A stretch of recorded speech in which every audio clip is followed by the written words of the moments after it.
I'm delighted to be able to be part of the virtual pilgrimage for Lourdes for Ampleforth this year. And it's wonderful to be with you, even though it's over a camera. As you know, I'm no longer in Walsingham, but now I am the parish priest again of St Margaret's, Canning Town in London's East End. So I'm delighted to be with you.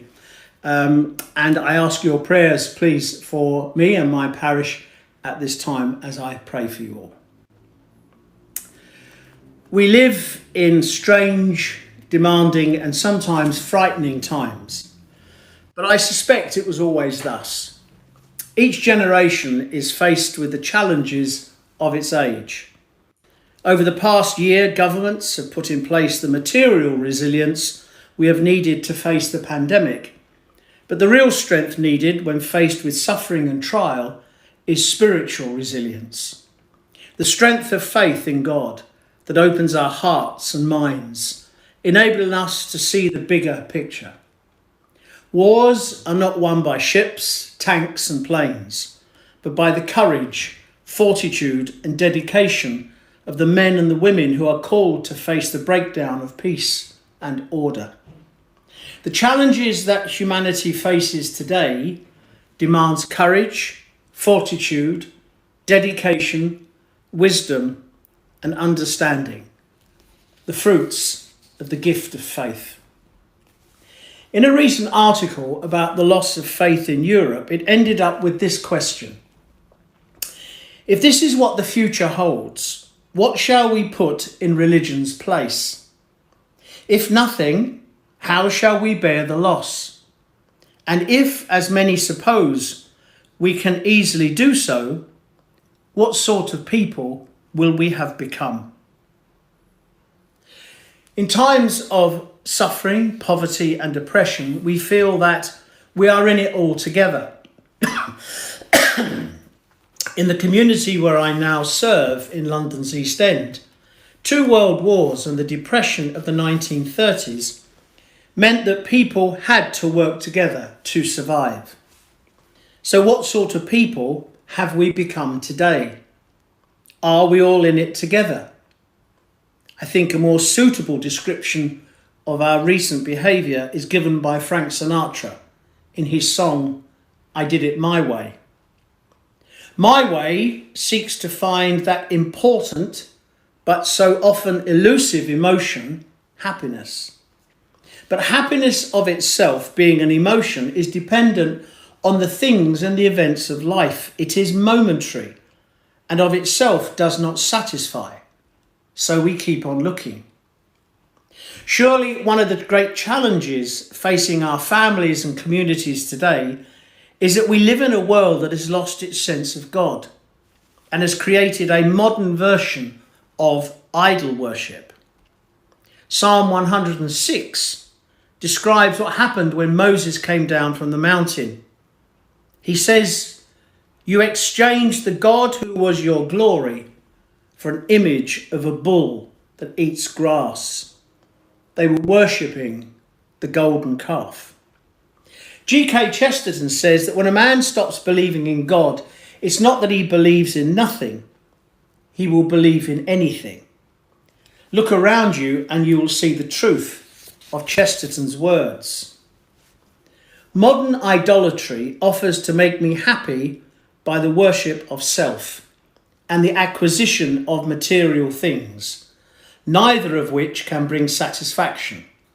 They simply act as a form of anaesthetic for the emptiness in our lives, where we seek, but we never find. Jesus asks of us, what does it profit a man to have gained the whole world, but to have lost his very self? In seeking the whole world, it's possible to lose our very self, our soul. For this sort of happiness comes at a high price. I seek happiness by doing my own thing. I choose what I want. Don't tell me what I can choose. It's my life, my body, and I can do with it what I like. Such muddled choices seriously impacts on society, and this is only too evident in today's world. What I want becomes my own personal idol. We all want to be free, to choose our own way in life. It's a fundamental part of being a human being. It sets us apart from the rest of God's creation. The wondrous gift of free choice, so fundamental to human flourishing, can be distorted by a false understanding that freedom of choice is only about what I want, constantly seeking but never finding. As always, Jesus gives us the answer. You shall know the truth, and the truth will set you free. For if the Son sets you free, you will be free indeed. We know that in our lives it's the selfish choices that we sometimes make that lead to trouble for ourselves and the ones we love. And this trouble affects not only our families, but also the society in which we live. Each generation is faced with the human problems of its times. Today, the emphasis on self, individual success, self-fulfillment, individual freedom, self-actualization is a catastrophe for any family and society, and leads to isolation, loneliness, and abandonment. The unwanted people of our time are the catastrophe of our age. The abandoned mother, the unwanted child, the abused and vulnerable, the confused teenager, the lonely pensioner, the person with long-term disability, the terminally ill, the refugee, those who have lost any sense of hope in their life and are considering suicide.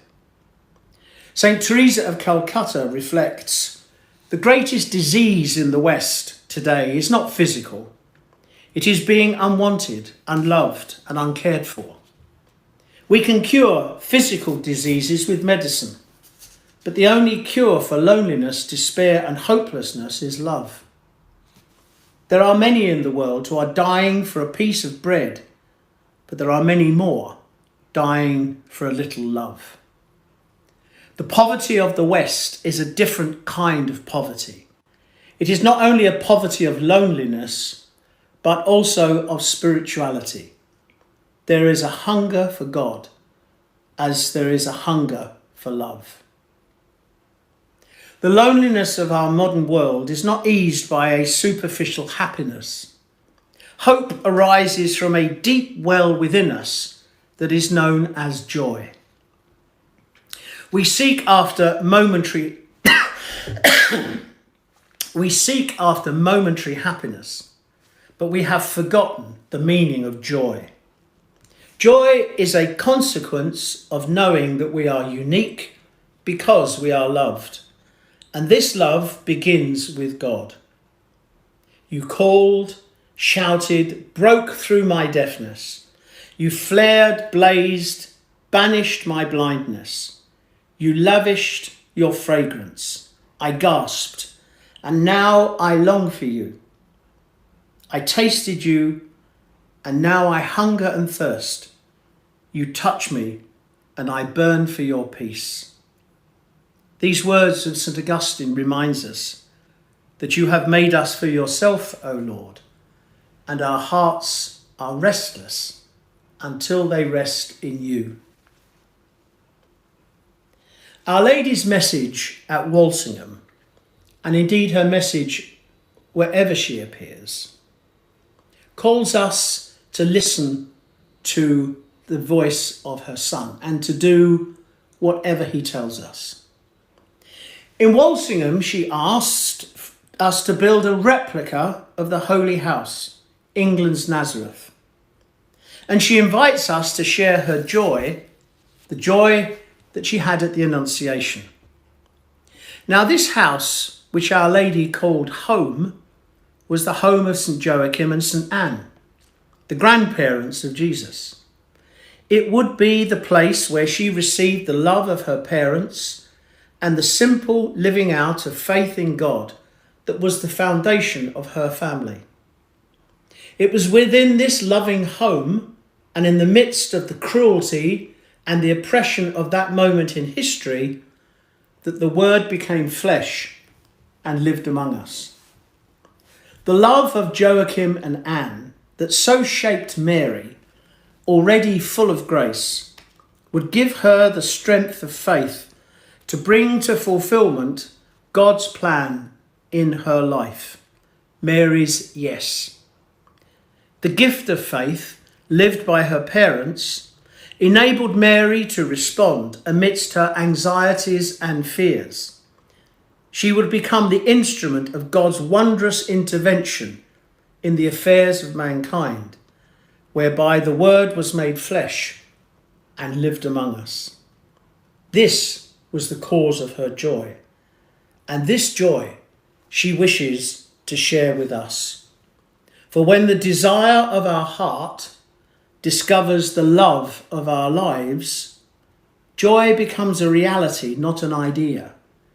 It is given to us so that we may live our deepest human instinct is to build a place where we can call home, a place where life is shared, where our joys and hopes, our griefs and our anxieties raise an echo in the hearts of those who we love.